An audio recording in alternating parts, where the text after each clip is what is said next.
Mazamet était le centre mondial du délainage. Cette appellation, aujourd'hui obsolète, pourrait sembler prétentieuse aux non-initiés, mais elle ne disait pourtant que la vérité. Elle s'est pratiquée chez nous de 1850 à la fin du siècle dernier. Pendant 150 ans, elle a permis à 4 générations de Mazamétains de bien vivre, de commercer avec le monde entier et d'avoir la succursale de la Banque de France placée au 6e rang national. Après ces heures de gloire qu'a connu Mazamet, le délainage a rapidement disparu du paysage local. Les 52 usines ont arrêté leur activité, les unes après les autres, de sorte qu'aujourd'hui, il n'en reste rien, sinon des ruines et des souvenirs. Je vous avouerai que je me suis souvent demandé comment il a pu se faire qu'une telle industrie perdure aussi longtemps dans une cité aussi modeste que Mazamet et devienne ensuite aussi importante commercialement en étant isolée dans un coin perdu à l'extrême sud du Massif central, au pied de la montagne Noire, balayée par ce satané vent d'automne appelé encore aujourd'hui le vent des fous. Pourquoi le délainage a-t-il disparu? Il a été victime de ce que l'on appelle aujourd'hui la mondialisation, mais aussi, en ce qui concerne l'ensemble de l'industrie textile, à de rares exceptions près, de la désindustrialisation de notre pays. Actuellement, à ma connaissance, le délainage n'est plus pratiqué qu'en Chine. Qu'est-ce que le délainage? Sur le plan industriel, en partant de la dépouille du mouton, le délainage dit à l'échauffe consistait à séparer la laine du cuir sans altérer l'un et l'autre de ces produits. La fermentation de la peau permettant l'ouverture des pores et donc la séparation de la laine et du cuir. Je ne vais pas entrer ici dans le détail des différentes opérations effectuées lors du travail de délainage, mais simplement en énumérer les différents stades successifs, à savoir le trempage, le sabrage, le retrempage, l'étuvage, le triage, le pelage, le séchage et en dernier l'emballage. L'opération la plus délicate étant l'étuvage, effectué généralement par le contremaître qui devait vérifier toutes les 2 heures environ l'avancée de la fermentation. Les contremaîtres habitaient généralement sur place ou à proximité immédiate des usines. La plupart de ces opérations ont subi avec le temps des transformations qui ont rendu ce travail moins pénible, notamment le pelage qui, de manuel, est devenu mécanique. Sur le plan commercial, les fournisseurs, situés essentiellement dans les pays producteurs qu'étaient l'Australie, l'Argentine, l'Afrique du Sud, étaient représentés sur place par des agents vendeurs et des acheteurs de laine, et les acheteurs de laine étaient des négociants qui revendaient ensuite cette laine soit aux filateurs régionaux, soit à l'étranger, Angleterre, France, Roubaix-Tourcoing, Allemagne, Suisse, Italie. Entre les vendeurs, délaineurs et les acheteurs, négociants, il y avait les courtiers en laine, rémunérés à la commission, qui agissaient comme intermédiaires. Je n'oublierai jamais leurs courses folles lors des mises en vente, dès l'ouverture des bureaux, car les premiers arrivés chez les vendeurs et les acheteurs avaient de grandes chances de conclure l'affaire. Ils étaient appelés les sacs et tout, mot patois signifiant littéralement les petits sacs, car ils étaient chargés parfois, au-delà du raisonnable, de sacs d'échantillons qui leur donnaient un aspect très particulier. D'autre part, il faut savoir que le prix de la laine, comme celui de toutes les matières premières, pouvait varier quotidiennement, en plus ou en moins, parfois dans des proportions importantes. Enfin, un problème physique à connaître, la laine contient naturellement 18% d'eau. Ce pourcentage d'humidité devait être respecté lors de chaque facturation. Après chaque transaction, le pourcentage d'humidité de chaque lot était établi par la condition publique.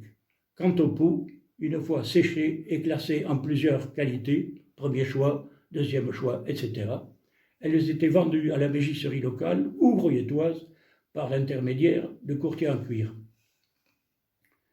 Pour en revenir à l'aspect politico-religieux, la majorité des patrons étant protestants, votaient généralement radical-socialiste, alors que les ouvriers catholiques suivaient les consignes du baron Rey, famille Rey et Soult, élu à maintes reprises aux élections législatives, ou tout au début du siècle dernier, lequel avait une forte emprise sur la classe ouvrière. Je terminerai par parler des deux bons côtés de la mort du délainage. Tout d'abord, la disparition de cette odeur caractéristique qui empuantissait la vie, odeur à laquelle les gens du cru étaient habitués, mais que les touristes supportaient difficilement, et le fait que l'Arnette est redevenue une rivière aux eaux claires et donc poissonneuse après des années de pollution. Ouais, c'est bon, ça marche. Connaissez-vous une profession qui pouvait se pratiquer sans jamais quitter son bureau, ni pour prospecter la clientèle, ni pour aller à la recherche de fournisseurs? Connaissez-vous une profession où les patrons votaient à gauche et les ouvriers à droite? Connaissez-vous une profession où, pour la pratiquer, il était préférable de connaître deux langues, l'anglais et le patois local? Vous allez répondre à ces trois questions par la négative, c'est que vous ne connaissez rien du délainage. Alors, il est grand temps que je vous l'explique. Mazamet était le centre mondial du délainage.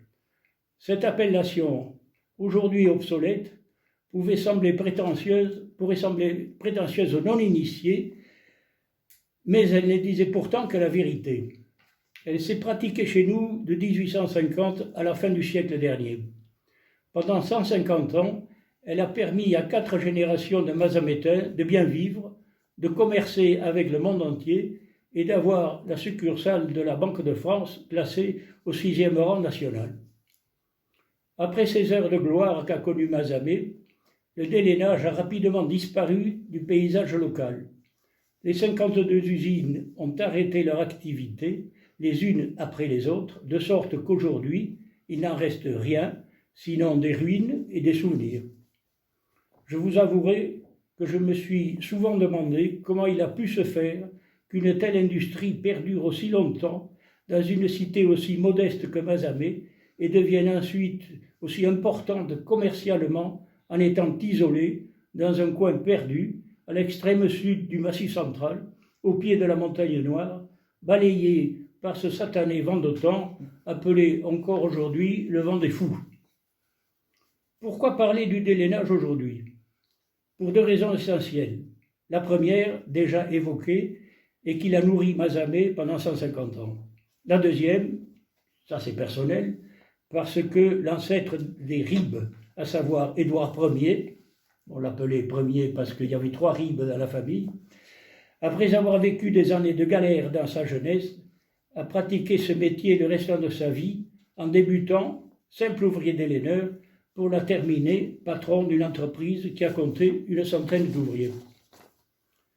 Pourquoi le délainage a-t-il disparu?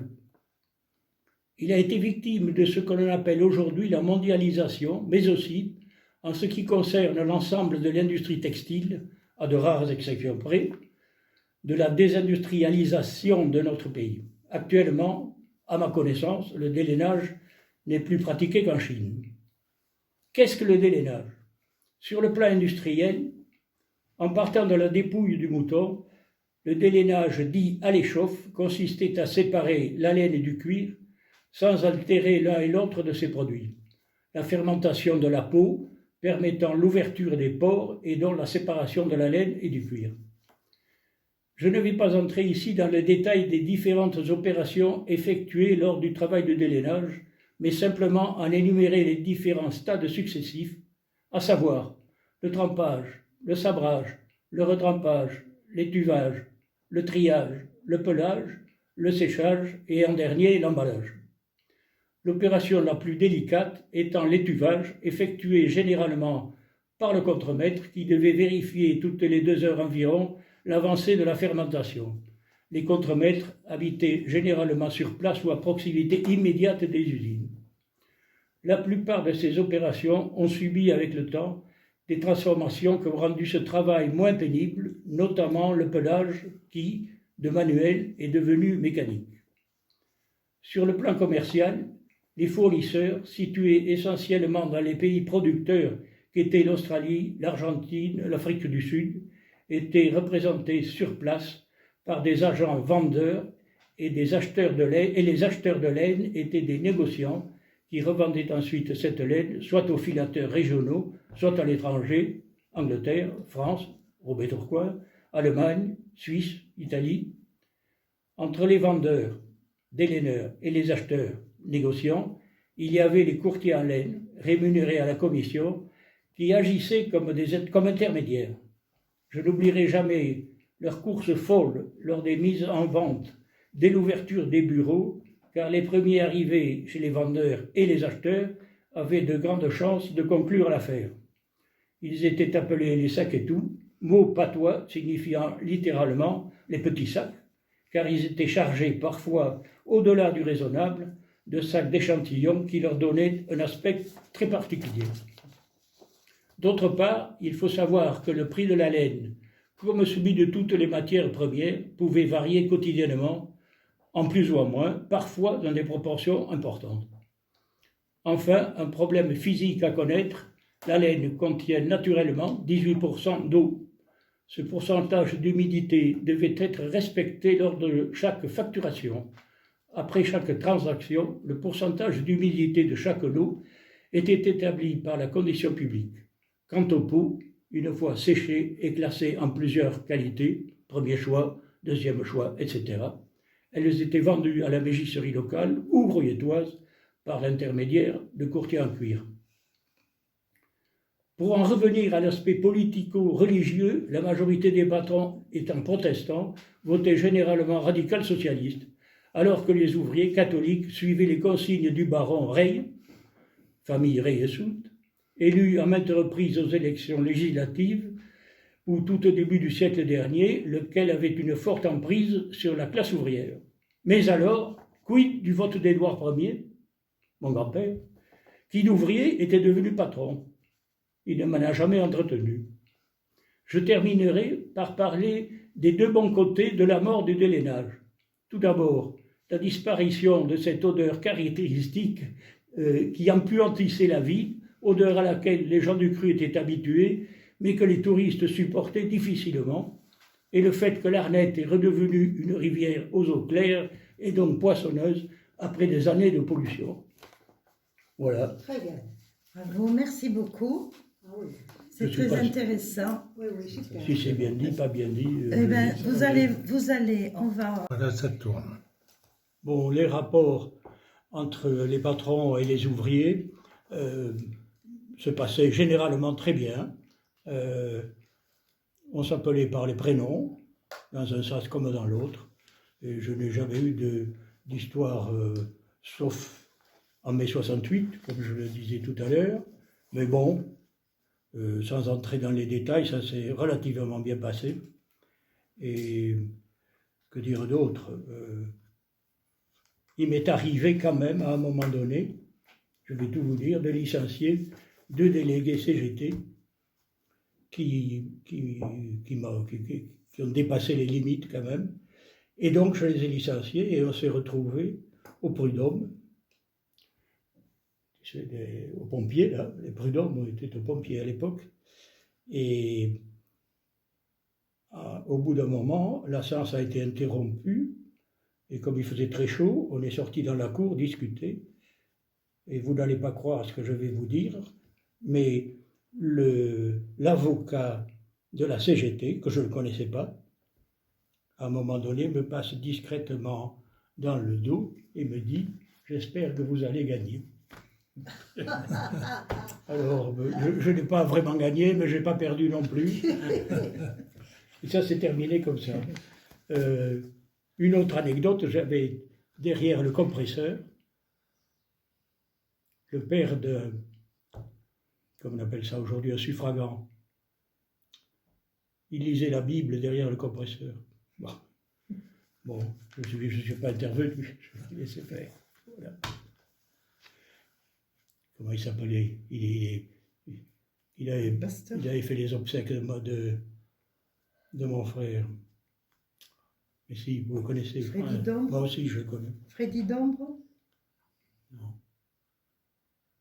Philippe Vassot. Non. Les suffragants. Philippe Vassot, Freddy Dombre. Enfin, je ne sais pas si ça s'appelle aujourd'hui un suffragant, mais ça Si, peut-être. c'était des pasteurs qui... Non, mais il n'a jamais été pasteur. Non, Vagel, ça Vagel. Le J'ai perdu suffragant, le nom. c'était un aide. J'ai perdu le nom. Je le vois encore quelquefois. Ah, mais... Attends, Bon, bref, arrête de filmer. Alors, un suffragant, c'est un étudiant en théologie. Aujourd'hui,